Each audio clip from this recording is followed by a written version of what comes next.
3% है, पर उनका कार्बन एमिशन 60% है।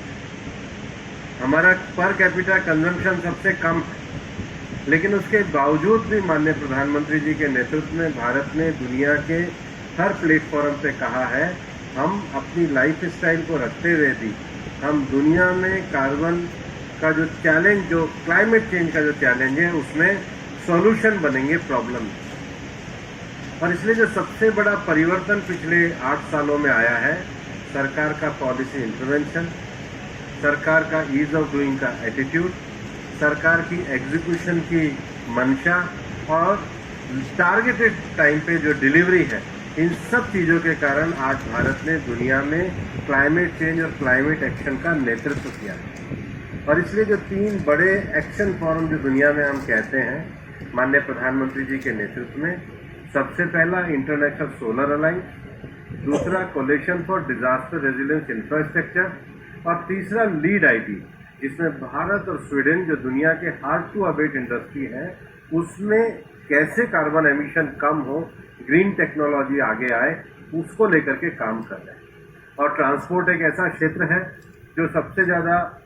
जो कार्बन एमिशन है उसको करने वाला सेक्टर है। तो इसमें जो बड़ा परिवर्तन आ रहा है, इस परिवर्तन के लिए माननीय प्रधानमंत्री जी और निश्चित रूप से जो हमारा पूरा ट्रांसपोर्ट सेक्टर माननीय नितिन जी के नेतृत्व में चल रहा है, वो बधाई के विशेष रूप से पात्र है। कारगर रही। और जैसा माननीय भूपेंद्र जी बता रहे थे कि हम दुनिया में और देशों से एक जिम्मेवार देश के रूप में आज इस कार्बन उत्सर्जन की दिशा में अपने देश के कदमों को लगातार बढ़ा रहे हैं। उसी दिशा में आज एक महत्वपूर्ण कदम यह है, और इस कदम में मैं आज टोयोटा किर्लोस्कर तथा आईआईएससी बेंगलोर के बीच जो एमओयू हो रहा है, इस कार्बन एमिशन इन व्हीकल्स डाटा एनालाइज की जो इसमें सुधार कर पहले की जाएंगी, उसका स्वागत करता हूं, अपनी शुभेच्छा व्यक्त करता हूं। और आज मैं किर्लोस्कर जी को धन्यवाद देना चाहूँगा। जब इनके प्लांट का मैंने विजिट किया था तो इससे जुड़ी चीज़ों को खुद इन्होंने वहाँ हमें अवगत कराया था। काफ़ी एडवांस इसमें ये काम कर रहे हैं। मैं यहाँ चर्चा नहीं करना चाहूँगा, लेकिन मैं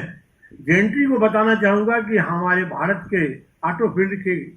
किर्लोस्कर जी वगैरह जो पहल कर रहे हैं, इसके अलावा अन्य भी हमारे प्रतिष्ठान इस दिशा में काफ़ी काम कर रहे हैं। एक जिम्मेवार देश के रूप में हम लोग लगातार आगे बढ़ रहे हैं। आज के इस मौके पर मैं आप सबके बीच में ये शेयर करना चाहूँगा कि जो विजन COP 26 में, और जिस पर माननीय भूपेंद्र जी का मंत्रालय बहुत ही गहराई से काम कर रहा है, और जो वचन दिया माननीय प्रधानमंत्री जी ने, जैसे उन्होंने पंचामृत का जो वचन दिया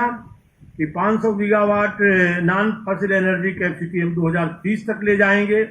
50% एनर्जी आपूर्ति सेकंड वचन रिन्यूएबल एनर्जी से 2030 तक पहुंचाएंगे, ये जो उनका मंत्र है। और तीसरा, कार्बन उत्सर्जन को 1 बिलियन टन 2030 तक कम करना है हमें। और चौथा, कार्बन इंटेंसिटी को हमारी अर्थव्यवस्था में 45% तक 2030 तक लाना है। और पंचामृत का 5वां अमृत वचन 2070 तक नेट जीरो एमिशन प्राप्त करना है। निश्चित तौर से पर्यावरण मंत्रालय, हमारा भारी उद्योग मंत्रालय और सबसे बढ़ के नई पहलों के साथ ट्रांसपोर्ट मिनिस्ट्री को लीड करते हुए जो लगातार इनोवेटिव आइडिया के साथ हमारे माननीय नितिन गडकरी साहब, जो आज एक इस दृष्टि में आइकॉन के रूप में देश में सम्मान पाते हैं, वो लगातार जिन पहलों को आ रहे हैं, निश्चित तौर से हम आज भरोसा करने में और देने में कामयाब हैं कि माननीय मोदी जी का पंचामृत का वचन और दुनिया को दिया गया भरोसा शायद दुनिया के अन्य देशों से सबसे पहले भारत प्राप्त करेगा। इसी विश्वास के साथ आज की इस पहल को बधाई और शुभेच्छा देते हुए आप सबको आदर व्यक्त करता हूँ। आज इस ग्रीन एनर्जी के क्षेत्र में बहुत तेजी से काम कर रहा है, और ईवी व्हीकल्स को लेकर के, और हमारी PLI ऑटो के माध्यम से भी कई कारगर पहले है, उसका रिस्पांस भी इंडस्ट्री सेक्टर से बहुत अच्छा जा रहा है। खास करके ग्रीन एनर्जी के फील्ड में, जहां भारत आज की दुनिया में लिथियम बैटरी के निर्माण में आज हम आयात पर निर्भर है, लेकिन हमने माननीय मोदी जी की अगुवाई में जो हमारे मंत्रालय ने पहल की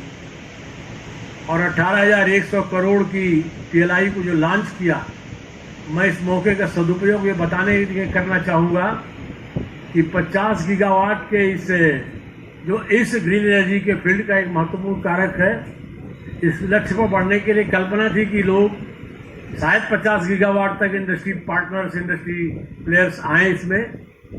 लेकिन शायद की जगह आपको बताते हुए खुशी हो रही है कि इतना रिस्पांस मिला है आज के इस चैलेंज को कि 128 गीगावाट के इन्वेस्टमेंट के साथ प्रपोजल आए। हमारे परीक्षण पर 108 गीगावाट आज हमने एक्सेप्ट होने लायक प्रपोजल थे, जिसमें हमारा टारगेट 50 का ही था। हम उस सीमा तक चले। जब उसमें हम आगे बढ़े बड़े तेजी से, तो एक बार समीक्षा के दौरान मैंने पूछा जो लोग इसमें इन्वॉल्व हैं, चाहे वो राजेश एक्सपोर्ट हो, चाहे ओला हो, चाहे रिलायंस हो, कि ये तो सरकार ने एक इनोवेशन किया है, आप अपनी तरफ से क्या करेंगे? तो उन्होंने कहा कि हमारा खुद का टारगेट इसके अलावा 75 गीगावाट हिंदुस्तान में बनाने का है। तो निश्चित तौर से जिस दिन 75 गीगावाट उनका और 50 गीगावाट गवर्नमेंट के, और 2 साल में इसको हम सीधे प्लेटफॉर्म पर लाने वाले हैं पब्लिक डोमेन पर, उस दिन हिंदुस्तान इस लिथियम बैटरी में आज आयात की कठिनाइयों से मुक्त होगा और एक्सपोर्टर भी बनेगा। नरेंद्र मोदी जी की अगुवाई में आज हम इस मुकाम पर आगे बढ़ रहे हैं। तो उस दिशा में आज का ये जो कार्यक्रम है हमारा, और ये आज जो ये फ्लेक्स फ्यूल स्ट्रांग हाइब्रिड, इन विषयों पर जो आज इस आयोजन के अवसर पर मैं बहुत विस्तार में न जा करके मैं इतना कहना चाहूँगा कि आज जिसका उल्लेख पहले भी हो चुका है, समय से हम ये एथेनॉल की ब्लेंडिंग में हम समय से पहले सफल हुए। हम समय से पहले, उसमें भी गडकरी जी की पहले